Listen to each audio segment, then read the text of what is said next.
எல்லா திருவாதிரை நட்சத்திரக்காரங்களும் நல்லா இருக்கிறாங்களா அப்படின்னு கேட்டால் அது ஒரு பெரிய கேள்விக்குறி தான். ரிஷப லக்னமா இல்லைனாக்கா மற்றபடி துலா லக்னமா இல்லை மிதுன லக்னம், கன்னி லக்னம், மகர லக்னம், கும்ப லக்னம், இந்த 6 லக்னங்களில் பிறந்திருக்கிறாங்கன்னா இன்னும் கூடுதல் பலத்தை அவங்களுக்கு. ஸோ அப்போ இந்த ராகு அப்படின்றது வந்து இந்த நட்சத்திரத்தில் பிறக்கக்கூடியவங்க முதல்ல ஸ்டார்டிங்லேயே பார்த்தீங்கன்னாக்கா திருவாதிரை நட்சத்திரத்தோட சேர்ந்து ஒரு ப்ராஜெக்டை பண்ணும்போது அது ரொம்ப 4ஆம் பாதத்தில் பிறக்கிறாங்க அப்படின்னாக்கா கடைசியாக ஒரு 4 வருஷம் 3 வருஷம் அந்த எஞ்சிய காலங்கள் கண்டிப்பாக ஈஸியாக இவங்களை ஏமாத்திர முடியும். ஏமாந்து போகிறதுல முதல் இடம்னா அது.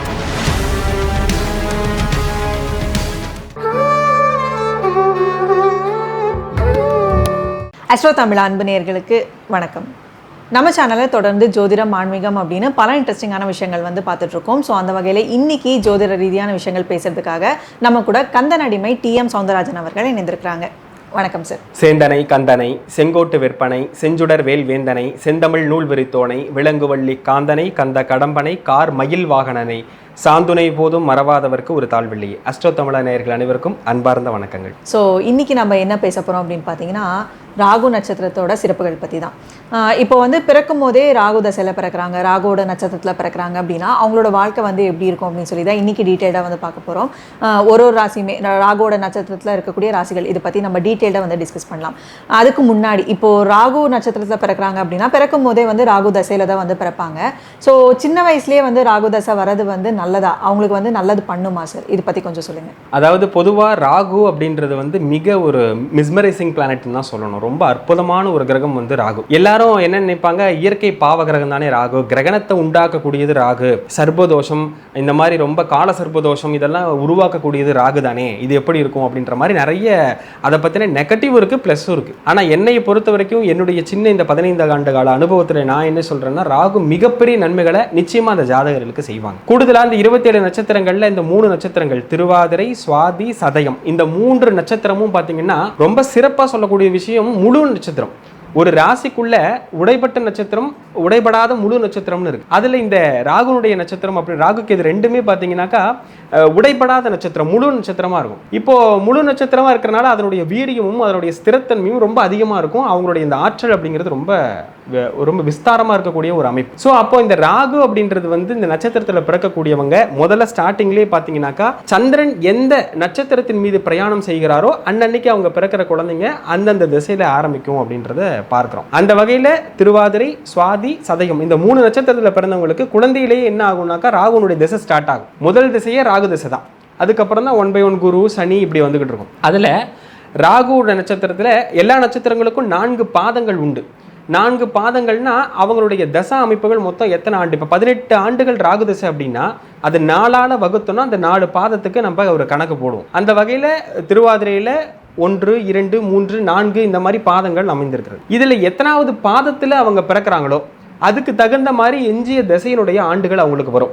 இப்போ உதாரணத்துக்கு ராகுனுடைய நட்சத்திரத்தினுடைய சதயத்தில் 1ஆம் பாதத்திலே பிறக்கிறாங்கன்னா ஆரம்பத்தில் 18 வயசு வரைக்குமே அவங்களுக்கு கிட்டத்தட்ட ராகு திசை நடக்கும். இல்லை 4ஆம் பாதத்தில் பிறக்கிறாங்க அப்படின்னாக்கா கடைசியாக ஒரு 4 வருஷம் 3 வருஷம் அந்த எஞ்சிய காலங்கள் கண்டிப்பாக வரும். இதையும் வச்சு நம்ம அந்த வயதோட்ட கணக்கு வச்சு அடிப்படையாக நம்ம போடணும்.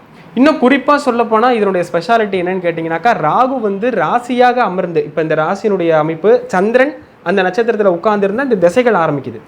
ஆனால் இதுவே லக்ன புள்ளின்னு சொல்லுவோம்.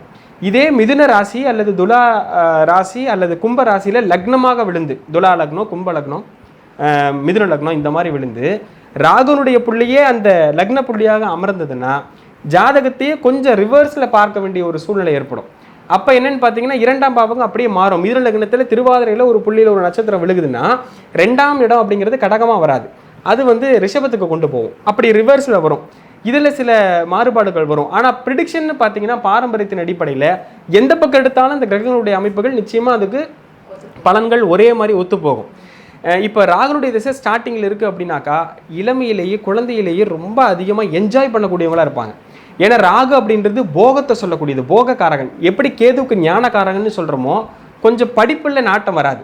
இந்த ராகு திசை எப்பெல்லாம் படிக்கிற வயசில் வருதோ நிறைய டைவர்ஷனில் கொடுக்கும். கொஞ்சம் சொஃபஸ்டிகேட்டாக உட்காரணும், நான் நல்லா சோஃபாவில் சாஞ்சு உட்காந்துருப்பேன், நான் ஏசியில் தான் இருப்பேன், நான் கொஞ்சம் கம்ஃபர்ட் ஜோன்லேயே இருப்பேன் அப்படின்னு சொல்கிறது எல்லாமே ராகு. ராகுங்கிறது போகத்தை கொடுக்கக்கூடியது. போக சுகங்களே அந்த அட்மாஸ்பியர் வந்து தனக்கான ஒரு சூழ்நிலையை மாற்றிக் கொள்ளக்கூடியது இந்த ராகு.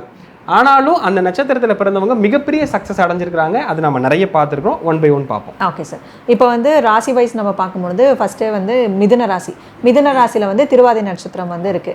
ஸோ இதை பற்றி சொல்லுங்கள். இந்த ராசியில் பிறக்கிறவங்களோட பாசிட்டிவ்ஸ் என்ன, நெகட்டிவ்ஸ் என்ன? கண்டிப்பாக.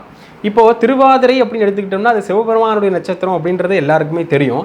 இருந்தாலும் எல்லா திருவாதிரை நட்சத்திரக்காரங்களும் நல்லா இருக்கிறாங்களா அப்படின்னு கேட்டால் அது ஒரு பெரிய கேள்விக்குறி தான். எல்லா நட்சத்திரத்துக்கும் அதே மாதிரி தான். ஏன்னா ஒரு தனிப்பட்ட நட்சத்திரத்தை வச்சு மட்டுமே எல்லா பலன்களும் சொல்லிட முடியாது. மற்ற இணைவுகள், மற்ற கிரகத்தினுடைய ஆதிபத்திய விசேஷங்கள் இதெல்லாமே நிறைய இருக்குது. அந்த வகையில் இது புதனுடைய காம்பினேஷனில் வரக்கூடிய ராகு. அப்போ புதன் வீட்டில் இருக்கக்கூடிய ராகுனுடைய இந்த நட்சத்திரம் என்ன பண்ணும் அப்படின்னா, புதன் ப்ளஸ் ராகு இந்த காம்பினேஷன் வந்து ரொம்ப எக்ஸ்ட்ராடினரி நாலேஜபிளாக இருப்பாங்க. ஃபஸ்ட்டு எதை பண்ணாலும் ஒரு ப்ராட் மைண்டோட இதை பண்ணனா என்ன நடக்கும், அதனுடைய விளைவுகள் என்ன, சைடு எஃபெக்ட்ஸ் என்னன்றதை ரொம்ப தெளிவாக தீர்க்கமாக நல்ல அனலைஸோட இன்டெலிஜென்ட்டாக பண்ணக்கூடிய ஒரு நட்சத்திரம்னா அது திருவாதிரை தான் சொல்லணும். அப்போ திருவாதிரை நட்சத்திரத்தில் பிறந்தவங்க கிட்ட ஒரு ப்ராஜெக்டை நீங்கள் கொடுக்குறீங்கன்னா அவங்க வே ஆஃப் ப்ரெசன்டேஷன் அப்படிங்கிறது ஃபென்டாஸ்டிக்காக இருக்கும். ஒரு ஜாதகத்தில் 3ஆம் பாவகம் அப்படிங்கிறது வே ஆஃப் ப்ரெசன்டேஷன். நீங்கள் எந்த வகையில் அதை ஹேண்டில் பண்ணுறீங்க. இப்போது நம்ம இங்கேருந்து ஒரு ஊருக்கு போகிறோம் அப்படின்னா நம்ம ஃப்ளைட்டில் போகிறோமா, காரில் போகிறோமா, பஸ்ஸில் போகிறோமா, அந்த போக்குவரத்துன்னு ஒன்று இருக்குது. அந்த இடையில நடக்கக்கூடிய அந்த இது ஒன்று இருக்குது. அந்த வழிமுறைகளை சொல்லக்கூடியது 3ஆம் பாவகம். அப்போ காலபுருஷ தத்துவனுக்கு 3ஆவது பாவகம் அப்படின்னு சொல்லக்கூடியது மிதுனம்.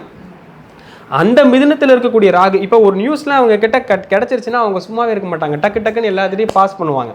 அதே மாதிரி அதை சுவாரஸ்யமாகவும் சொல்லுவாங்க. சும்மா எடுத்தோம் கவுத்தன்னு ஒரு இது சொல்ல மாட்டாங்க. இப்போ இந்த மாதிரி இந்த திருவாதிரையில் இருக்கக்கூடிய டைரக்டிங்கில் இருக்கக்கூடியவங்க, டைரக்டிங்னா நாட் ஓன்லி சினி ஃபீல்டு இருக்கக்கூடிய திருவாதிரை நட்சத்திரக்காரங்க இந்த எக்ஸ்போஸ் பண்ணுறதுல ரொம்ப கிளாரிட்டியாக இருப்பாங்க. நீங்கள் டெக்னிக்கல் பர்சன்லாம் பார்த்தீங்கன்னா நிறைய இந்த நட்சத்திரத்தில் இருப்பாங்க, ராகுட நட்சத்திரத்தில் இருப்பாங்க, எஸ்பெஷலி திருவாதிரையில் இருப்பாங்க. திருவாதிரை நட்சத்திரத்தோட சேர்ந்து ஒரு ப்ராஜெக்டை பண்ணும்போது அது ரொம்ப சக்ஸஸிங் ரேட் அதிகமாக கொடுக்கும். இதெல்லாம் அவங்களுடைய ப்ளஸ்ஸு. இப்போ டைரக்டிங் அப்படின்னாக்கா ஒரு கம்பெனி டைரக்ட் பண்ணக்கூடியவங்க திருவாதிரையில் இருந்தால் கூட அதை எப்படி அவங்களுக்கு அந்த மீட்டிங்ஸை ஹேண்டில் பண்ணுறது, ஒரு ப்ராஜெக்டினுடைய டெலிவரி எப்படி பண்ணுறது, இது எல்லாமே திருவாதிரை ஃபென்டாஸ்டிக்காக பண்ணக்கூடிய ஒரு அமைப்பு. ஆனால் இவங்க கிட்ட இருக்கிற நெகட்டிவ் என்னென்னா அந்த எந்த விஷயமா இருந்தாலும் ஓப்பன் அவுட்டாக பேசிடுவாங்க. இதுதான் அப்படின்னு ஸ்ட்ரெயிட் ஃபார்வர்டாக பேசிடுவாங்க. அவங்களால ஒரு தேக்கி வைக்க முடியாது, சில விஷயங்களை ரகசியங்களை தேக்கி வைக்க முடியாது. இதனால் என்னென்னா அவங்களுக்கே நிறைய சைடு எஃபெக்ட்ஸ் வரலாம். இதை சொல்லாமல் இருந்திருந்தால் நமக்கு இந்த ப்ராஜெக்ட் நல்லா இருந்திருக்குமோ அப்படின்றதெல்லாம் வரலாம். ஸோ இவங்க கண்டிப்பாக அதில் வந்து ரொம்ப கவனமாக இருக்கணும். அதே சமயம் இவங்க பெருமாள், நின்றகோள பெருமாளுடைய வழிபாடு அப்படிங்கிறது ரொம்ப விசேஷம். அதே மாதிரி சைனகோள பெருமாள் அப்படிங்கிறது இந்த சர்பத்தோடு இருக்கக்கூடிய பெருமாளை பிரார்த்தனை பண்ணுறது ரொம்ப ரொம்ப விசேஷம். அதை வந்து இவங்க கண்டிப்பாக ஃபாலோ பண்ணாங்கன்னா மிகப்பெரிய வெற்றியை கண்டிப்பாக அடைவாங்கன்னு சொல்லுவாங்க சார். ஸோ அவங்களோட பாசிட்டிவ் நெகட்டிவ்ஸ் எல்லாமே வந்து நம்ம பார்த்தோம். அவங்களோட லைஃப் வந்து இப்படி தான் இருக்கும் அப்படின்னு சொல்லி ப்ரெடிக்ட் பண்ண முடியுமா? அது வந்து ஜாதகத்தை மூலியமாக தான் ப்ரெடிக்ட் பண்ண முடியுமா, இல்லை இந்த ராசி நட்சத்திரத்தை வச்சு ஓரளவுக்கு இந்த மாதிரி தான் இருப்பாங்க அப்படின்னு சொல்ல முடியும்? சொல்லலாம். இப்போது ராகுனுடைய நட்சத்திரத்தில் பிறக்கிறாங்க, இப்போ திருவாதிரையில் பிறக்கிறாங்க அப்படின்னா அவங்க என்ன லக்னத்தில் பிறக்கிறாங்கன்றது ரொம்ப முக்கியம். அப்போ அடுத்தடுத்து வரக்கூடிய திசையெல்லாம் பார்த்தீங்கன்னாக்கா குரு திசையை தவிர மற்ற எல்லா திசையும் நல்லா இருக்குன்ற பட்சத்தில், ஏன்னா அடுத்து சனி வரும், அடுத்தடுத்து ஒரு அவங்களுக்கு யோக திசை புதன் திசை வரும், கேது ப்ளஸ் வந்து சுக்கிரன் இப்படி வரும். ஸோ இப்போ இவங்க வாழக்கூடிய பருவத்தில் ஒரு 30 வயசுக்கு மேலே கடைசி அந்திம காலம் வரைக்கும் இவங்களுக்கு வந்து பி டீம்னு சொல்லுவோம். என்னென்னா பொருள் அணின்னு சொல்லக்கூடிய சுக்கிரனுடைய லக்னங்களில் பிறந்தால் ரொம்ப விசேஷம். இந்த நட்சத்திரத்தில் பிறக்கவங்க என்னென்னா ரிஷப லக்னமா, இல்லைனாக்கா மற்றபடி துலா லக்னமா, இல்லை மிதுன லக்னம், கன்னி லக்னம், மகர லக்னம், கும்ப லக்னம், இந்த 6 லக்னங்களில் பிறந்திருக்கிறாங்கன்னா இன்னும் கூடுதல் பலத்தை அவங்களுக்கு கண்டிப்பாக தரும். ஏன்னா ராகுடைய நட்சத்திரத்துக்கு ஃபேவர் பண்ணும். ஸோ இந்த மாதிரி லக்னங்களை பிறந்திருக்கிறாங்கன்னா யோகத்தை பயங்கரமாக அள்ளி வீசக்கூடிய அமைப்பு கண்டிப்பாக நம்ம பார்க்குறோம். இந்த திருவாதிரையில் எஸ்பெஷலி பிறந்தவங்க வந்து தொழில் நாட்டம் ரொம்ப அதிகமாக இருக்கும், சக்ஸஸிங் ரேட் அதிகமாக கொடுப்பாங்க. அது ஒரு பெரிய ப்ளஸ் அவங்களுக்கு. Okay sir. அடுத்தா பார்த்தீங்கன்னா துலா ராசியில் இருக்கக்கூடிய சுவாதி நட்சத்திரம். ஸோ இவங்களோட பாசிட்டிவ்ஸ் என்ன, நெகட்டிவ்ஸ் என்ன? கரெக்ட். இப்போது முன்ன நம்ம பார்த்தது என்னன்னு பார்த்தீங்கன்னா புதன் வித் ராகு காம்பினேஷன். இப்போ நம்ம வந்து சுக்ரன் வித் ராகு காம்பினேஷன் பார்க்குறோம். லக்ஸுரினா இவங்கள மாதிரி லக்ஸுரி கண்டிப்பாக யாரும் பார்க்கவே முடியாது. சுவாதி அப்படின்னாவே ஜம்முன்னு இருக்கணும், ரொம்ப நம்ம கொஞ்சம் நல்லா பார்க்குறதுக்கு கொஞ்சம் கிளாரிட்டியாக இருக்கணும். அவங்களுடைய தோற்றத்தில் மட்டும் கிடையாது, அவங்களுடைய செயல்பாடுகள், அவங்களுடைய டெலிவரி எல்லா விஷயத்துலையும் பார்த்தீங்கன்னாக்கா ரொம்ப கிளாரிட்டியாக இருக்கணும். அதில் வந்து சில யூனிக்னஸ் இருக்கணும் அப்படின்னு ரொம்ப விரும்பக்கூடியவங்களாக இருப்பாங்க. அதே சமயம் தன்னை எல்லாரும் ஒரு திரும்பி பார்க்கணும் அப்படின்ற ஒரு கெத்தாக ஃபீல் பண்ணக்கூடியவங்க சுவாதி நட்சத்திரக்காரங்க. இதுவும் முழு நட்சத்திரம் தான், உடைபடாத நட்சத்திரம் தான். இந்த இடத்துல காலபுருஷனுக்கு 7ஆம் வீட்டில் இருக்கிறதுனால நண்பர்கள் மேலே அபரிவிதமான ஒரு பாசம் வச்சுருப்பாங்க. வாழ்க்கை துணை மேலே ரொம்ப பாசம் வச்சுருப்பாங்க. அவங்களுக்காக ரொம்ப டெடிகேட் பர்சனாக இவங்களை நல்லா தாராளமாக சொல்லலாம். ஸோ அந்தளவுக்கு ரொம்ப டெடிகேட்டடாக இருக்கக்கூடியவங்க இந்த சுவாதி நட்சத்திரம் அப்படின்னு சொல்ல முடியும். சுக்கிரன் வித் ராகு அப்படின்றதுனால பெண்கள் மீது ரொம்ப இரக்க குணமாக இருப்பாங்க. ஈவன் பெண்ணிலேயே இந்த நட்சத்திரம் இருக்காங்கன்னா அவங்களுடைய பேஸில் இருக்கக்கூடிய பெண்கள் சமுதாயம்னா அவங்களுக்கு ரொம்ப ஒரு இதாக இருக்கக்கூடியவங்களா இருப்பாங்க. இதே ஆண்கள் சுவாதி நட்சத்திரம் இருக்காங்கன்னா அவங்க என்ன சொன்னாலும் ஓகே பண்ணட்டுமே, பெண்கள் நல்லா இருக்கட்டுமே அப்படின்னு பெண்களுக்கு முன்னுரிமை கொடுக்கக்கூடியவங்களா இருப்பாங்க. இதெல்லாமே சுவாதியினுடைய நட்சத்திரத்தை நம்ம சொல்ல முடியும். நெகட்டிவ் அப்படின்னு எடுத்துக்கிட்டீங்கன்னாக்கா டக்குன்னு ஒரு சின்ன ஒரு பாசம் காட்டினா கூட கவுந்துருவாங்க. ஈஸியாக இவங்களை ஏமாத்திர முடியும். ஏமாந்து போகிறதுல முதல் இடம்னா அது சுவாதி தான் சொல்லணும். லவ்வில் ரொம்ப அஃபெக்ஷனாக இருக்கக்கூடியவங்களா இருப்பாங்க. ஒரு லவ் 2 லவ்லாம் இவங்களுக்கு வராது. பார்க்குறவங்க மேலாம் கொஞ்சம் ஒரு அன்பு ரீதியாக அவங்களுக்கு ரொம்ப அஃபெக்ஷன் வரும். ஸோ இதனால் அவங்களுக்கு என்னென்னா பல ரீதியான இழப்புகள் கூட நிறைய அவங்க சந்திக்கிறதுக்கு வாய்ப்பு இருக்குது. அப்போ நல்ல தசாபுத்திகள் நடந்துகிட்டு இருந்ததுன்னா தப்பிச்சிருவாங்க. இல்லை ரொம்ப கொஞ்சம் கெடுபலங்கள் உண்டான தசாபுத்தி நடக்குதுன்னா ரொம்ப கவனமாக இருக்க வேண்டியது சுவாதி நட்சத்திரக்காரங்களுக்கு அவசியமான ஒன்று. இப்போ வந்து துலாம் ராசியில் இருக்கக்கூடிய சுவாதி நட்சத்திரத்தை பற்றி பார்த்தோம். இவங்க வந்து ராகுவோட தசையில தான் வந்து பிறப்பாங்க இல்லையா? ஸோ அடுத்தடுத்த தசைகள் வந்து உங்களுக்கு யோகமா இல்லையா அப்படிங்கிறது வந்து எப்படி சொல்வீங்க சார்? இப்போ வந்து 6ஆம் அதிபதி 8ஆம் அதிபதி தசையெல்லாம் வந்து யோகம் இல்லை அப்படின்னு சொல்லுவாங்க இல்லைங்களா? இவங்களுக்கான டைம் பீரியட் வந்து எப்படி இருக்கும்? எந்தெந்த தசைகள் வந்து உங்களுக்கு நல்லது பண்ணும்? அதாவது சுவாதி நட்சத்திரத்தை பொறுத்த வரைக்கும் இந்த 1, 2, 3, 4 பாதங்களில் எந்த பாதங்களில் பிறந்திருக்காங்கன்னு ஃபஸ்ட்டு பார்க்கணும். ஏன்னா அவங்க பிறக்கும் போது 10 வயசுலேயே ராகுதசை முடியுதா இல்லை 18 வயசு வரைக்குமே ராகுதசை வருதா அப்படிங்கிறதெல்லாம் கணக்கு. இப்போ உதாரணத்துக்கு சுவாதி 4ஆம் பாதத்தில் பிறக்கிறாங்கன்னா ரொம்ப குறைந்த காலம் தான் இருக்கும். ஒரு குழந்தை பருவத்திலே உங்களுக்கு முடிஞ்சு போயிடும். அந்த மாதிரி சமயத்தில் நான் ஏற்கனவே குறிப்பிட்டு சொன்ன மாதிரி சுக்கிரனுடைய லக்னங்களில் பிறக்கலாம். பிறந்தால் அவங்களுக்கு யோகத்தை தரும். ஏன்னா சுக்கிரனுடைய லக்னத்தை பிறந்தால் அவங்களுக்கு வாழ்கிற பருவத்தில் இப்போ ஸ்கூல் பீரியட்லேயே வந்து உங்களுக்கு குருதசை முடிஞ்சு போயிடும். ஈவன் சுவாதி நட்சத்திரம் 4ஆம் பாதம் இந்த மாதிரிலாம் இருந்ததுன்னா அவங்க படிப்பு சமயத்திலே அவங்களுக்கு குருதசை முடிஞ்சிடும். அப்போ அதுக்கப்புறம் வரக்கூடியது எல்லாமே பார்த்தீங்கன்னாக்கா சுக்கிரனுக்கு, புதனுக்கு, சனிக்கு யோக தசைகளாக வந்து அமையும். அப்படி வரணும் அப்படின்னா இந்த லக்னங்களில் பிறந்திருக்கும். இன்னும் ரிஷப லக்னம், துலா லக்னம், மிதுனம், கன்னி அல்லது மகர கும்ப லக்னங்களில் பிறந்திருந்தா இவங்களுக்கு மேலும் கூடுதலான ரொம்ப நல்ல விசேஷமான பலன்கள் நிச்சயமாக உண்டு. அதே சமயம் வந்து ரொம்ப பிகினிங்கில் பிறக்கிறாங்கன்னு வச்சுக்கோங்களேன். சுவாதி நட்சத்திரம் 1ஆம் பாதத்தில் பிறக்கிறாங்க, 18 வருஷமும் பூர்த்தி ஆகுது. அதுக்கப்புறம் பார்த்தீங்கன்னா குரு திசையில் ஒரு 4-5 வருஷம் படிப்புக்கு போகும். மீதி இருக்கக்கூடிய குரு திசையில் கொஞ்சம் டஃப்பாக இருந்துட்டு தான் அவங்களுக்கு நல்ல யோகத்தை பண்ணும். இது எதுவுமே பார்த்தீங்கன்னா டிபெண்ட்ஸ் அப்பான் தி அந்த ஆதிபத்தியத்தை பொறுத்தது. 6 கூடையவன் 8 கூடையவன் திசைகள் நடக்கக்கூடாது. அதுக்கு மாறா 5 கூடையவன் அல்லது 9 கூடைய கிரகம் இந்த மாதிரி யோக திசை, லக்னாதிபதி திசை இதெல்லாம் நடந்ததுன்னா ரொம்ப விசேஷமாக இருக்கும். ஸோ அடுத்த பார்த்தீங்கன்னா கும்பராசியில் இருக்கக்கூடிய சதய நட்சத்திரம். ஸோ இந்த ராசியில் பிறக்கிறாங்க அப்படின்னா அவங்களோட பாசிட்டிவ்ஸ் என்னவா இருக்கும், அவங்களோட நெகட்டிவ்ஸ் என்னவா இருக்கும், அவங்களோட கேரக்டர் வந்து எப்படி இருக்கும்? கரெக்ட். இது ரொம்ப டிஃப்ரெண்ட்டான ஒரு நட்சத்திரம் சதய நட்சத்திரம். இந்த 27 நட்சத்திரத்திலே ரொம்ப பிடிவாத குணம் ரொம்ப அதிகமாக இருக்கக்கூடியது அப்படின்னு பார்த்தீங்கன்னா அது கண்டிப்பாக நம்ம சதயத்தை தான் சொல்லி ஆகணும். சதயத்தில் அதுவும் குறிப்பாக பெண்கள் பிறந்திருக்கிறாங்க அப்படின்னா அவங்க எடுத்துக்கிற முடிவை யாராலையும் மாற்றவே முடியாது. ரொம்ப ஸ்ட்ராங்கான ஒரு பொசிஷனில் நிற்பாங்க அவங்க.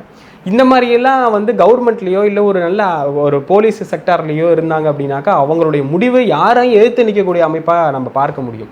அதே சமயம் ஸ்திர வீடுகள், இப்போ சர ஸ்திர உபயம்னு இதை ராசிகளை பிரிப்போம். அந்த ராசிகளில் பார்த்தீங்கன்னா கும்பம் வந்து ஸ்திர வீடுன்னு சொல்லுவோம். ஸ்திரம்னா என்னென்னா தீர்க்கமான எடுக்கிற முடிவு அப்படிங்கிறது அவ்வளோ சீக்கிரம் எடுக்க மாட்டாங்க. ஒரு பாறையை கரைக்கிற மாதிரி அவங்கக்கிட்ட ஒரு முடிவை நீங்கள் திணிக்கவும் முடியாது. இதெல்லாம் அவங்களுடைய ப்ளஸ்ஸாகவே சொல்லலாம். ஒரு ப்ராஜெக்ட் அவங்க கையில் எடுக்கிறாங்க அப்படின்னா அதை முடிக்கிற வரைக்கும் ஓயாமல் சலிக்காமல் வேலை செய்யக்கூடியவங்களாக இருப்பாங்க. சாப்பாடு தண்ணியை கூட பார்க்காம ரொம்ப அதுக்காக டஃப்பாக உழைக்கக்கூடியவங்களாக இருப்பாங்க. இது என்ன காம்பினேஷன் அப்படின்னா சனி வித் ராகு காம்பினேஷன். இருக்கிறதுலே ரொம்ப டார்க் பிளானட் அப்படின்னாக்கா இது ரெண்டும் தான். சனி ப்ளஸ் வந்து ராகு தான். அவங்களுடைய மன அழுத்தத்தை யாராலையும் உடைக்க முடியாது. அந்தளவுக்கு அவங்கள ரிலாக்ஸ் பண்ணுறதுன்றது மிக ஒரு சவாலான ஒரு விஷயம். ஆனால் வாழ்க்கையில் அவங்க எடுக்கிற முடிவு, அவங்களுடைய உழைப்பு எல்லாமே ஒரு கட்டத்தில் ஒரு நல்ல பேஸில் வந்து நிற்கும். குறிப்பாக விவசாயம் சார்ந்த அமைப்புகளில் இவங்க ரொம்ப பெரிய அளவுக்கு வருவாங்க. அக்ரிகல்ச்சர் ரிலவெண்ட்டாக இருக்கக்கூடிய பிஸ்னஸில் இவங்க நல்லா எக்ஸ்போர்ட்டாக இருக்கட்டும், இல்லை வந்து வியாபாரம் பண்ணக்கூடியதாக இருக்கட்டும், எல்லாமே ரொம்ப நல்லா இருப்பாங்க. இரும்பு சம்மந்தப்பட்ட, சனி சம்மந்தப்பட்ட தொழில்கள்லையும் இவங்க ரொம்ப மேலோங்கி காணப்படுவாங்க. ஆட்டோமொபைல்ஸு இந்த மாதிரி விஷயங்களில், கப்பல் துறை, வர்த்தகம் இதிலெல்லாம் அவங்க வந்து ரொம்ப ஒரு நல்ல பொசிஷனுக்கு போகிறதுக்கு சதயத்துக்கு நிறைய வாய்ப்பு இருக்குது.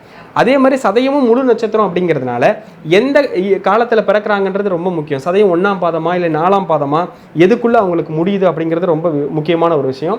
இவங்க கிட்ட இருக்கிற மைனஸ் அப்படின்னா ஒரு நல்லது சொன்னால் கூட டக்குன்னு எடுத்துக்க மாட்டாங்க. அது ரொம்ப நாள் ஆராய்ச்சி பண்ணி ஊற போட்டு அதுக்கப்புறம் தான் அது ஓகே அப்படின்னு எடுத்துக்குவாங்க. சடனாக எதையும் பிக்கப் பண்ண மாட்டாங்க. ஸோ இதெல்லாமே இவங்களோட சின்ன சின்ன ட்ராபேக்காக காணப்படுது. இருந்தாலும் சதய நட்சத்திரம் அப்படிங்கிறது ரொம்ப வண்டர்ஃபுல்லான ஒரு நட்சத்திரம். ஒரு வேலையை இவங்களை நம்பி கொடுத்தோம் அப்படின்னாக்கா அவங்க எந்த பொசிஷனை வென்றெடுத்துக்கிட்டு தான் வருவாங்க அப்படின்றத நிச்சயமாக நம்ம சொல்ல முடியும். ஓகே, இவங்களோட லைஃப் வந்து இப்போ பொருளாதார ரீதியாகவும் இருக்கட்டும், மேரேஜ் ரிலேட்டடாக இருக்கட்டும், இதெல்லாமே வந்து சுமூகமாக முடியுமா சார்? கண்டிப்பாக முடியும். ஆனால் இவங்க பேச்சை தான் பார்ட்னர் கேட்குற மாதிரி வரும். ஏன்னா சதய நட்சத்திரம் அப்படிங்கிறது ஒரு முடிவு எடுத்து வச்சுக்குவாங்க, அதை உடைக்க யாராலையும் முடியாது. இவங்களுடைய பார்ட்னர் இருக்காங்க இல்லையா, வேற வழியே இல்லை, ஒன்று கேட்டாகணும், இல்லைன்னா அட்ஜஸ்ட் பண்ணிக்கிட்டு சண்டை போட்டுட்டு இருக்கணும். இந்த மாதிரியான ஒரு அமைப்பு தான் இந்த சதய நட்சத்திரனுடைய பார்ட்னர்ஸ் கண்டிப்பாக அமையும். குழந்தைகள் விஷயத்தில் ரொம்பவே நல்லா இருக்கும், அதில் தான் ரொம்ப நல்லா இருப்பாங்க.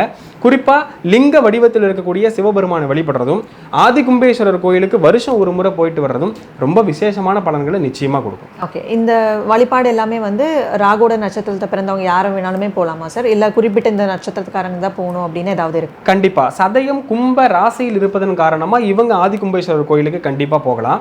ராகுன்னு ஜென்ரலாக எடுத்துக்கிட்டிங்கனாக்கா துர்க்கையை தான் சொல்லுவோம். துர்க்கை அப்படிங்கிறது வந்து அதான் இப்போ அதான் நான் சொல்கிறேன், இது எல்லாமே ஃபைட்டிங் தான். அதெல்லாம் ஜெயிக்கணும் அப்படின்னாவே துர்க்கையினுடைய வழிபாடு அப்படிங்கிறது ரொம்ப விசேஷம். ராகுனுடைய நட்சத்திரத்தில், அதாவது திருவாதிரை சுவாதி சதயத்தில் பிறந்தவங்க பட்டீஸ்வரன் கோயிலில் இருக்கக்கூடிய துர்க்கையை பிரார்த்தனை பண்ணுறதும், வீட்டில் துர்க்கையை வச்சு குங்கும அர்ச்சனை பண்ணுறதும், ஈவன் ஆம்பளைங்களும் பண்ணலாம், ஆண்களும் இது தாராளமாக பண்ணலாம். குங்கும அர்ச்சனை ஓம் துர்கா தேவியே நமகன்னு சொல்லலாம், இல்லைனாக்கா துர்காஷ்டமம், இந்த மாதிரி ஒரு விசேஷமான ஒரு அமைப்புகள்லாம் உண்டு. அதெல்லாத்தையும் அவங்க வந்து பாராயணம் பண்ணி கூட துர்க்கையை வந்து அர்ச்சித்து வழிபடலாம். எந்த காரியம் எடுத்தாலும் சுபமாக முடியக்கூடிய அமைப்பு துர்க்கையினுடைய வழிபாடு. எக்ஸ்பெஷலி சதயத்துக்கு வந்து ஆதி கும்பேஸ்வரர் கோயில் போகிறதுன்றது ரொம்ப விசேஷம். அதே மாதிரி ஸ்ரீரங்கநாதரை வந்து சுவாதி நட்சத்திரக்காரங்க போய் லக்ஷ்மியோடு இருக்கக்கூடிய ஆதிசேஷனோட இருக்கக்கூடிய பெருமாளை பார்க்கறது ரொம்ப விசேஷம். அதே மாதிரி நின்றகோள பெருமாளை போய் பார்க்குறதும், சயனகோலத்தில் இருக்கக்கூடிய சர்பத்தோடு இருக்கக்கூடிய பெருமாளை பார்க்குறதும் திருவாதிரைக்கு ரொம்ப விசேஷம். சிவபெருமானையும் ஈவன் திருவாதிரை வழிபடலாம். சர்பத்தோடு இருக்கக்கூடிய தெய்வங்களை வழிபடுறது அப்படிங்கிறது மிகப்பெரிய உன்னத பலன்களை கண்டிப்பாக ஏற்படுத்தும். ஓகே சார், ரொம்ப சிறப்பாக வந்து ராகுவோட நட்சத்திரத்தோட சிறப்புகள், ஸோ எந்த ராசி நட்சத்திரத்தில் பிறந்தாலும் அதுக்குண்டான சிறப்புகள்னு இருக்குது. ஸோ நம்ம இன்னைக்கு வந்து ராகுவோட நட்சத்திரத்தை வந்து பார்த்தோம். ஸோ தொடர்ந்து நிறைய விஷயங்கள் வந்து ஜோதிடம் சார்ந்த நிறைய விஷயங்கள் அடுத்தடுத்த பதிவில் வந்து பேசலாம் சார். அது வரைக்கும் நன்றி, வணக்கம். கண்டிப்பாக. அஷ்டோத்தமிழா நேயர்கள் அனைவருக்கும் எல்லாம் வல்ல முருகப்பெருமான் ஆயுள், ஆரோக்கியம், ஐஸ்வர்யம், அதிர்ஷ்டம், அபிவிருத்தியோடு சகல விதமான சம்பத்துகளையும் அருள வேண்டும் என்று வேண்டிக் கொண்டு, ஆறிரு தடம்தோள் வாழ்க, அறுமுகம் வாழ்க, வெற்பை கூறுசை தனிவேல் வாழ்க, குக்குடம் வாழ்க, செவ்வேல் ஏறிய மஞ்சை வாழ்க, யானைதன் அணங்கு வாழ்க, மாறிலா வள்ளி வாழ்க, வாழ்க சீர் அடியாரெல்லாம் என்று வேண்டி விடைபெறுகிறேன். நன்றி, வணக்கம்.